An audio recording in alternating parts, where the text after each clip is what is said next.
তোমাদের সাথে আগের ভিডিওতে শেয়ার করেছিলাম যে মামাবাড়ি গেছিলাম ভোরবেলায়, তখন কিচ্ছু জানতাম না যে আজকে মাদার্স ডে। তো হোয়াটসঅ্যাপে স্টোরি সবার দেখলাম, মানে স্ট্যাটাস দেখলাম, তো তারপরে জানতে পারলাম। আর দিদিও বললো, তারপরে উইশ করলাম। তারপরে ভাবলাম যে কি দেওয়া যায়, আমাদের এখানে মেলা আজকেই শেষ, তো কিছুই কেনা হয়নি। ব্লিঙ্কিট থেকে তাড়াতাড়ি করে একটা নিউ টাইপের কেক অর্ডার করলাম। নিউ কেন বললাম, পুরো লাস্ট পর্যন্ত দেখো। এনেছি, আনার পরে মোমবাতি দিলাম একটা। আর আমি না একটু দোকানে গেছিলাম কোল্ড ড্রিঙ্কস আনার জন্যে, বাড়িতে লোক এসেছিলো। তো এখানে দেখো ডেকোরেট করছি, মিল্কি বার এনেছি। এখানে একটু চকলেট দিয়ে ডেকোর করে দিলাম, আমি জানি না কেমন লাগছে। আর এত তাড়াহুড়োর মধ্যে মাকে বলেছিলাম একটু কোল্ড ড্রিঙ্কসটা দিয়ে আসতে কাকুটাকে, তো মা দিতে গেছিলো, তার মধ্যে এটা করেছি। আমি কিন্তু এখানে পুরো দরজা আটকে দিয়েছি। আর পুকাই দেখো ওখানে শুয়ে রয়েছে, এখন কিন্তু শুয়ে রয়েছে, লাস্ট পর্যন্ত দেখবে পুকাইয়ের কাণ্ডটা। আর এখানে আমি মাকে সারপ্রাইজ দিলাম খুব সুন্দরভাবে, আমি আর দিদি মিলে। Happy birthday. আমি খুব খুশি হয়েছি। এটা দেখো, আমাকে না জানিয়ে এটা আমার মেয়ে আমাকে দিল কেকটা। কেকটা কেমন হয়েছে তোমরা বলো।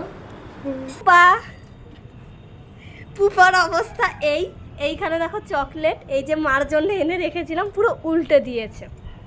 কি করেছে দেখো, খেয়েছে এরকম।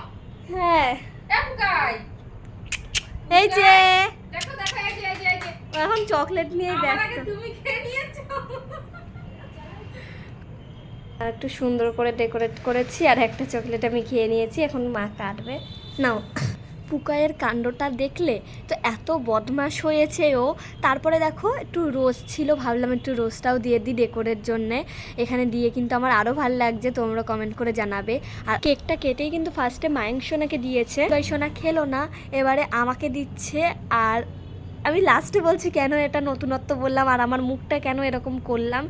এত টেস্টি খেতে কেকটা, আমরা ভাবলাম যে আর একটা অর্ডার দেবো, তারপরে ভাবলাম না, আগে এটা শেষ করি, দেন আর একটা অর্ডার দেবো। তারপরে মা দিদিকে খাওয়ালো, আবার আমি মার হাত থেকে নিয়ে মাকে একটু খাওয়ালাম, আমি আবার দিদিকে দিলাম, নে এবার তুই খাওয়া। তারপরে এই দেখো, মা এভাবে খেতে পারে, একটু সোজা করে দে।